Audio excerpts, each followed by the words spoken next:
साथ नगर खजूरा गांव में रहती थी।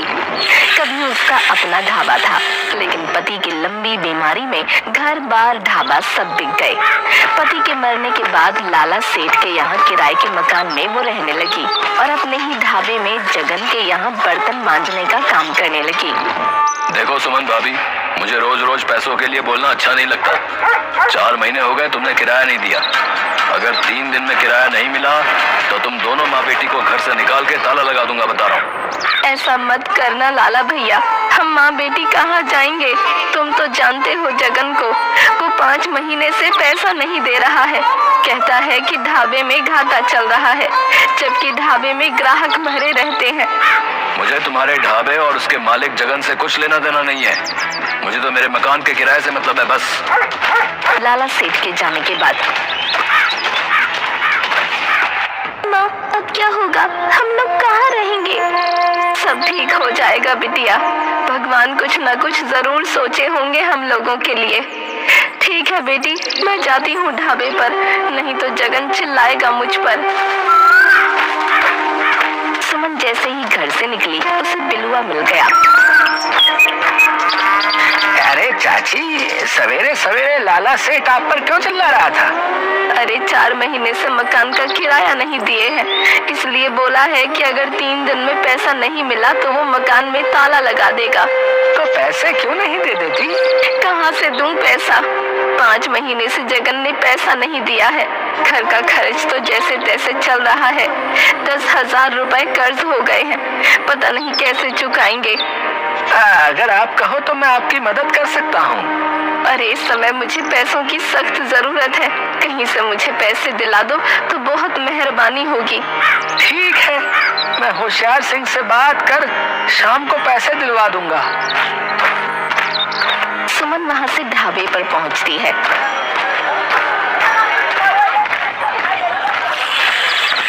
आओ भाभी आओ। हैं? बहुत जल्दी आ गई। आराम से आती, इतनी जल्दी क्या थी? अरे जगन भैया, देखो ना, सुबह सुबह लाला सेठ मकान मालिक आकर बोलने लगा कि 3 दिन में अगर 4 महीने का बकाया नहीं दिया तो वो ताला लगा देंगे। अरे तो आप मेरे ढाबे में ताला लगाने में क्यों जुटी हो? आधे ग्राहक तो लौट गए। ताला मैं क्यों लगवाऊंगी? अलबत्ता तुमने मेरा 5 महीने का वेतन नहीं दिया है, जिस कारण मेरे घर पर ताला लगने की नौबत आ गई है। मुझे मेरे पैसे दे दो, मुझे नहीं करना तुम्हारे पास कोई काम वाम।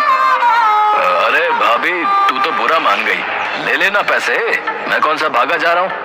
अरे आप तो अपने घर के आदमी हो। चलो थोड़े से बर्तन है, उसे मांज दो। मुझे नहीं काम करना तुम्हारे यहाँ, मुझे मेरा पैसा दो। ठीक है, शाम में आकर अपना पैसा ले जाना। सुमन वहाँ से चली जाती है। इधर बिलुआ होशियार सिंह से मिलकर सुमन के खेत वाली जमीन जिस पर होशियार सिंह की नजर कई दिनों से थी, के बदले 50,000 रुपए कर्ज दिलवाता है। देखो भाभी, ऐसा है कि बिलुआ ने बताया है कि आप बहुत मुसीबत में हो, तो मैंने सोचा कि तुम्हारी मदद कर दूं। तुम्हारे खेत वाली जमीन के बदले तुम्हें 50,000 रुपए दे सकता हूँ। अभी मैं कुछ बोलने की स्थिति में नहीं हूँ। 20,000 लाला सेठ के और 10,000 रुपए बनिए का कुल 30,000 रुपए मुझे तत्काल चाहिए। ठीक है, तो ये लो पूरे 50,000 रुपए। जमीन का कागज दे दो।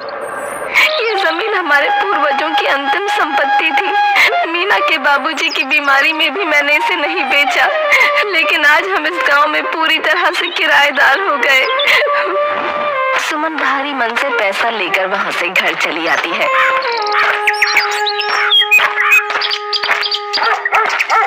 ये लो लाला सेठ, अपना किराए का पैसा, 4 महीने का बकाया और 2 महीने का एडवांस, कुल 30,000 रुपए।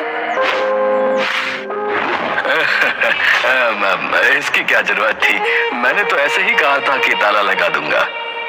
वैसी बात नहीं है लाला, मुझे खुद खराब लगता था।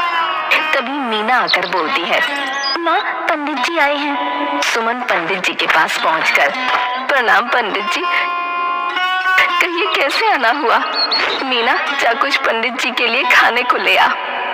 अरे नहीं नहीं, वो मैंने सुना कि तुमने अपनी जमीन होशियार सिंह को बेच दी है और वो उस पर शराब का कारखाना खोलने वाला है। हाँ पंडित जी, आपने बिल्कुल सही सुना है। क्या करती, बहुत सारे कर्ज हो गए थे। लाला सेठ का भी मकान का किराया 4 महीने से बकाया था। ऊपर से जगन के यहाँ मैंने काम भी छोड़ दिया। मेरे पास और कोई चारा नहीं बचा था। लेकिन होशियार सिंह ने मुझे ये नहीं बताया कि वहाँ पर शराब की फैक्ट्री खोलने जा रहा है। बात तो तुमने सही कही है सुमन, परंतु तुम अब करोगी क्या? कुछ सोचा है? लीजिए पंडित चाचा, आलू के पराठे खाइए। वो क्या है ना, घर में सिर्फ आलू ही थे। अरे बेटी, इसकी क्या जरूरत थी? मैं तो बस यूं ही हालचाल पूछने आ गया था। हम गरीबों से जो बन पड़ा वही खिलाएंगे पंडित जी। अरे वाह, इतना स्वादिष्ट आलू पराठा मैंने जीवन में अभी तक नहीं खाया।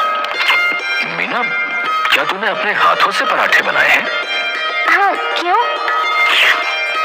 सुमन, मीना के हाथों में इतना अच्छा हुनर है।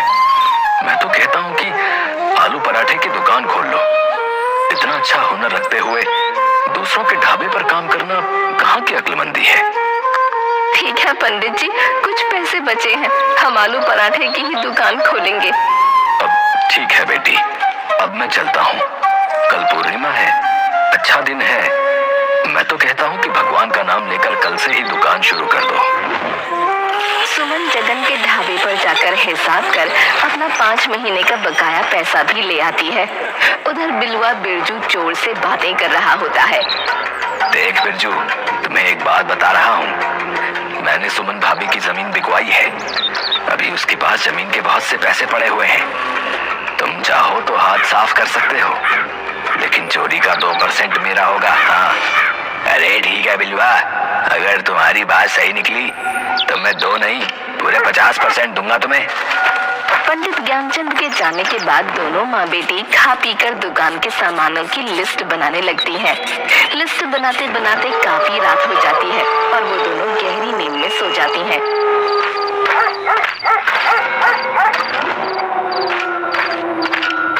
रात में बिरजू सुमन के घर में चोरी कर सारा सामान ले जाता है। सुबह सुबह मीना सुमन को उठाती है। माँ, सुबह हो गई, चल उठ, बाजार जाकर आलू पराठे बनाने के लिए सामान भी लाना है।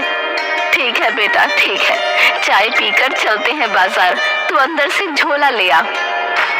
मीना झोला लेने जाती है तो देखती है कि बक्सा खुला पड़ा है और सारा सामान बिखरा हुआ है। वो वहीं से चिल्लाती है, माँ, हम बर्बाद हो गए, हमारे यहाँ चोरी हो गई, चोर सारा सामान ले गया, अब क्या होगा? नहीं, ऐसा नहीं हो सकता। भगवान हमारे साथ इतना बड़ा अन्याय कैसे कर सकते हैं?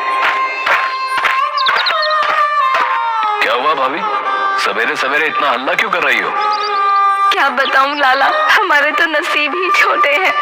जो कुछ भी इस गांव में मेरी जमीन बची थी वो बेचकर मैंने कर्ज चुकाया।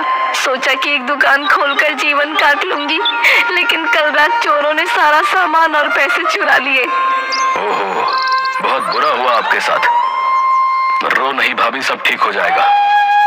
चोरी की खबर सुनकर ज्ञानचंद भी वहां पहुंचते हैं। लाला ठीक कह रहा है सुमन, मत रो। जो हुआ सो हो गया, अब आगे की सोच। ये ले कुछ पैसे, जाकर दुकान के लिए सामान ले आ। पंडित जी ठीक कह रहे हैं भाभी, ये लो 10,000 रुपए जो तुमने 2 महीने का एडवांस दिया था, दुकान से कमाई होने पर देना। सुमन और मीना दोनों बाजार जाकर आलू पराठा बनाने के लिए सामान और बर्तन सभी खरीद कर ले आती हैं और आलू पराठे की दुकान खोल लेती हैं। जल्द ही मीना के स्वादिष्ट आलू पराठे पूरे गांव में फेमस हो जाते हैं। राम राम भाभी, तुम्हारी दुकान के आलू पराठों का बड़ा नाम सुना है। आज मेरी बीवी मायके गई हुई है तो सोचा कि क्यों ना भाभी के हाथों का पराठा खाया जाए। आइए आइए सरपंच जी, ये छोटी सी दुकान खोली हूँ। पराठा मैं नहीं, आपकी बेटी मीना बनाती है। मीना बेटी, सरपंच जी को आलू पराठा ला कर दो।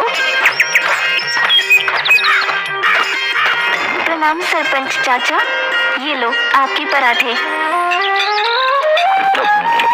वाह, सचमुच बेजोड़ है। जैसा सुना था उससे कहीं बेहतर पराठा है। कहाँ छुपा कर रखा था इस हुनर को अभी तक? बेटा, अगले रविवार को मंत्री जी आ रहे हैं। वो खाने पीने के बहुत शौकीन हैं। मैं उन्हें ये पराठा खिलाऊंगा।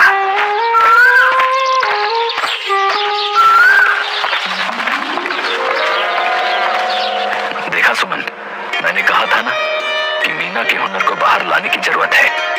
कैसी चल रही है दुकान? बहुत ही अच्छी दुकान चल रही है। सब आपकी कृपा है पंडित जी। अगर ऐसे ही चलता रहा तो जल्द ही अपना मकान बना लेंगे।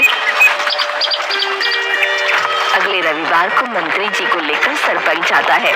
उनके साथ व्यापारी मंगत लाल भी आता है। सचमुच इतना अच्छा आलू पराठा मैंने अपने जीवन काल में अभी तक नहीं खाया। सचमुच लजीज पराठा है। अब सुमन भाभी, आप हमें पराठे का मसाला बना कर दो। हम उसे पैकेट में बंद कर बाजार में सप्लाई करेंगे। जरूर, मैं कल से ही आलू पराठे का मसाला शहर भिजवा दूंगी। कसम झूले लाल की, पूरे मार्केट में आग लग जाएगी। ये लो, पूरे 2 लाख रुपए एडवांस। जल्द ही मीना के हाथों के बने आलू पराठा मसाले का पैकेट पूरे शहर में छा जाता है। इधर आलू पराठा दुकान के कारण जगन का ढाबा बंद हो जाता है। अरे यार बिल्लू, जब से आलू पराठे की दुकान खुली है मेरी दुकान ही बंद हो गई है। मुझे किसी तरह पराठे की दुकान बंद करवानी है। मेरा नाम है बिलवा, साला पैसे के लिए कुछ भी करेगा। ठीक है, ये ले 50,000 रुपए एडवांस। लेकिन कल ये पराठा मुझे दुकान में नजर नहीं आना चाहिए।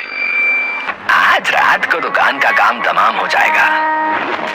रात में बिलवा पराठा दुकान में आग लगा देता है। सारी दुकान जलकर खाक हो जाती है। सुमन और मीना दोनों माँ बेटी खूब रोती हैं। सरपंच मंत्री जी को कहकर स्पेशल जांच बिठवाता है। जल्द ही पुलिस बिलुआ और जगन को पकड़कर जेल में बंद कर देती है। कोई बात नहीं भाभी, ये लो 5 लाख रुपए एडवांस। फिर से एक शानदार आलू पराठा दुकान यहाँ और शहर में एक साथ खोलनी है। सेठ जी, मैं आपका ये उपकार जिंदगी भर नहीं भूलूंगी। अरे भाभी, उपकार कैसा? 7 दिनों में ये पैसे मैं आलू पराठा बेचकर कमा लूंगा। व्यापारी हूँ, बिना मुनाफे का एक भी पैसा इन्वेस्ट नहीं करता। हाँ। जल्द ही पूरे देश में आलू पराठे का पैकिंग मसाला और पराठा फेमस हो जाता है। सुमन का नगर खजूरा गांव में सबसे बड़ा और खूबसूरत बंगला होता है।